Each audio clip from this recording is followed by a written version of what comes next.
பகவான் மூல வைகுண்டம் காரிய வைகுண்டம்னு 2 வைகுண்டத்தில் இருக்கார். இது வைஷ்ணவங்களுக்கு மட்டும் தெரியக்கூடிய ஒரு விஷயம். வைகுண்டத்தில் பெருமாள் இருக்காருன்னா இந்திரன் முதலிய தேவர்கள் போகக்கூடிய வைகுண்டம் ஒன்று இருக்குது. அது காரிய வைகுண்டம். அங்கே நீங்கள் கூட கொஞ்சம் தவ மகிமை இருந்தால் போகலாம்.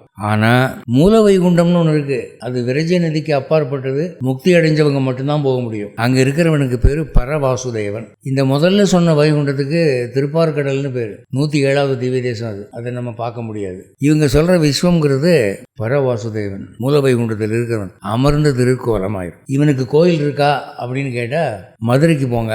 மதுரையில் வீரபாண்டிய கட்டபொம்மன் சிலைக்கு பக்கத்தில் இருக்கிற பஸ் ஸ்டாண்டு, அந்த பஸ் ஸ்டாண்டுக்கு பக்கத்தில் ஒரு கோவில் இருக்குது. அந்த கோவிலில் தான் பெரியாழ்வார் பெருமாள் தான் பரம்பொருள்னு சொல்லி அவர் பரிசு பெற்ற இடம். அங்கே இருக்கிற பெருமாளுக்கு பரவாசுதேவ நாராயணன்னு பேர். அந்த வாசுதேவன் பிறவாதவன். இப்போது பெருமாளுடைய யூகங்களில் விபவம்னு ஒன்று சொல்லுவாங்க. விபவம்னா ராமாவதாரம், கிருஷ்ணாவதாரம், வராக அவதாரம், அவதாரமாக பிறக்கிறதுக்கு பேர் விபவம்.